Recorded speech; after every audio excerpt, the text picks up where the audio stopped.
Asterisk warning, this is a fanfiction, so this is definitely not what would actually happen, but it's my headcanon, and you clicked on the video, so you have to deal with it. This is also written by me, so any lore questions can be asked and I will try to give you an answer. Also, this isn't on the fanfiction website, so yeah, asterisk with that. Let season 1 commence. Midoryia of course has the same backstory, everything being the same, being quirkless, Bakugo hating him wanting to go to UA, and him encountering the sludge monster, being saved by All Might, but being told he won't be able to be a pro hero, and saving Bakugo from the sludge monster. But things change as All Might wouldn't want to give Midoryia the quirk as he doesn't see him as ready for it. Midoryia after this experience, realizes that he can be useful, he saved Bakugo in a way, he realizes that he helped despite not having a quirk, and realized that he shouldn't worry about being quirkless, rather he should be worrying about making himself better, to become the hero he always wanted to be. As such he looked in his book and tried to figure out what every hero had in common, and he found strength as a big source of why they are great, thus Midoryia began training physically.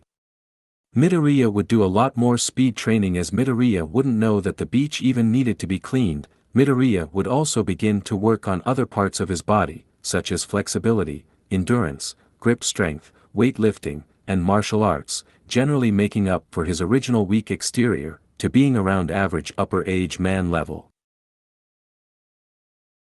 On the way home from one of his many exercises, he saw a villain with large iron claws threatening a little kid. Midoryia seeing this immediately leaped into action, grabbing the villain and suplexing him from behind, after which the kid ran away and Midoryia called the cops. However, he realized that the cops might think he used a quirk, and using a quirk like that is illegal, so in an effort to get rid of Midoryia being guilty, he made his vigilante persona, leaving a note by the unconscious villain, saying stuff like, "Took down this villain, threatening a little kid, from your friendly neighborhood hero, Deku." Of course he came up with that name from his childhood friend who bullied him, Bakugo, and the phrase from a comic book he read as a kid. At that point he realized he could train and help people at the same time by becoming a vigilante. Of course he knew this was extremely dangerous, but he also thought, that's what heroes do.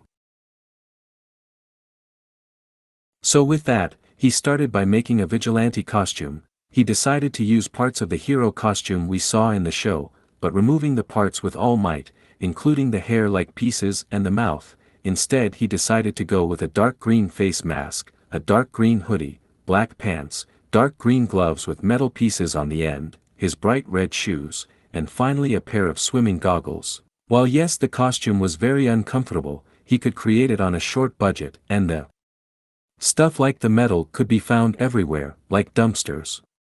So with that he started fighting baddies. Of course he never fought anyone big, as such he wasn't notorious, but he still fought minor villains, with minor quirks. Deku of course got a lot stronger and smarter from these experiences, thinking as much as possible before fighting as to not get hurt, as he can't be healed easily.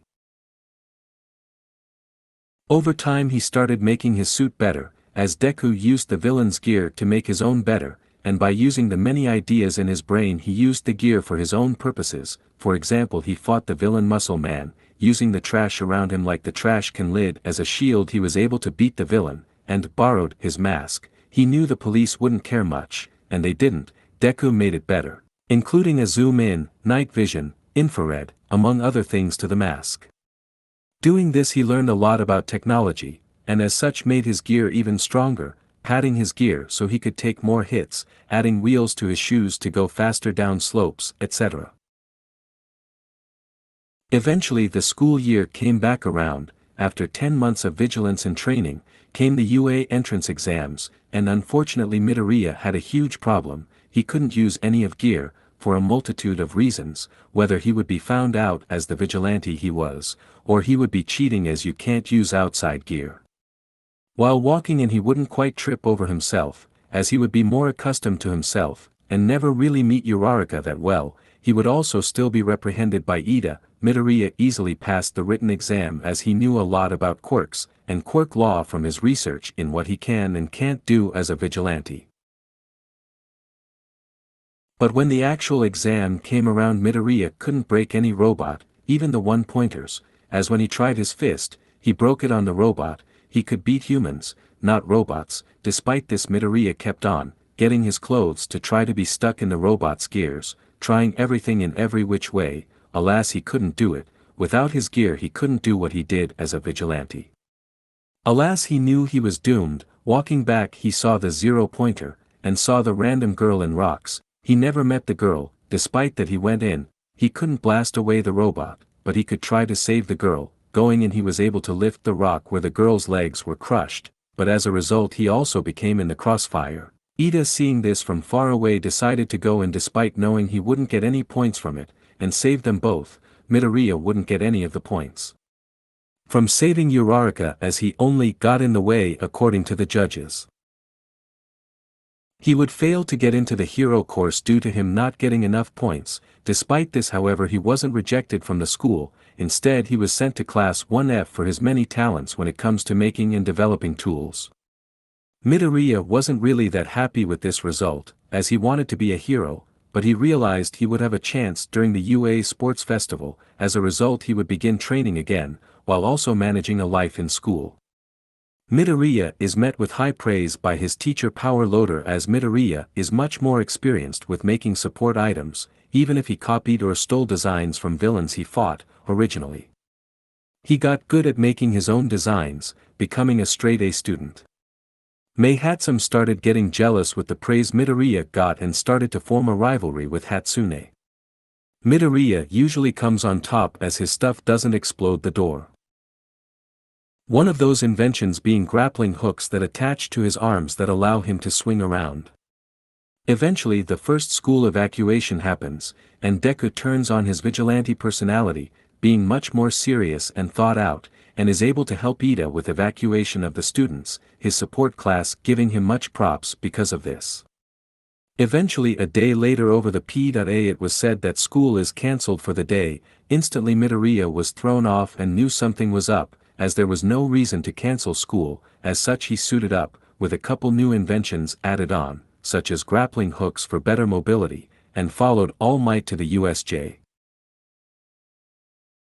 When arriving he saw villains everywhere. Deku decided to go on the sneaky route, away from the normal crowd, as he saw only 4 1A students and he knew there was more than that. As such he started looking around, eventually finding Aussie and Mineta on a boat. Of course he had no clue who they were, but seeing as they were kids, and they were surrounded by adults, they were probably the good guys. He grappled up onto the ship and greeted them. They of course were startled, until Aussie recognized Deku as the vigilante who doesn't use a quirk. Deku asks if they are hurt and they say no, and they tell Deku what's up. Deku tells them he can get them out of there and to hang on. Mineta uses his balls to stick on better. They cling on to Deku, as he uses his grappling hook to sling them out of there, eventually swinging all the way over to where All Might is fighting a nomu. Everyone else is focused on All Might, but Deku looked closer and saw a blue-haired man begin to try to touch All Might. Based off his face being covered with hands, Deku could guess he is probably not a good guy, and he swung in and kicked Shigaraki in the face, or rather the hand covering his face. Shigaraki is obviously shocked and asks, "What is a vigilante doing here?" Everyone else looks over to Deku and asks the same question. Deku responds, "And what is a villain doing here?" Shigaraki says, "Touché." While this happens, All Might is finally able to beat the nomu, sending it flying. He then is about to address Shigaraki before Shigaraki gets shot and flees with the Kurogiri. After this everyone looks at Deku, all wondering how this guy got in, and before getting caught or something worse Deku decides to flee. Aizawa notes how there are alarms at the front door and how they didn't go out, therefore the vigilante must be a UA student. If you like this what if, be sure to like, comment and subscribe. This is my first video, so give me suggestions.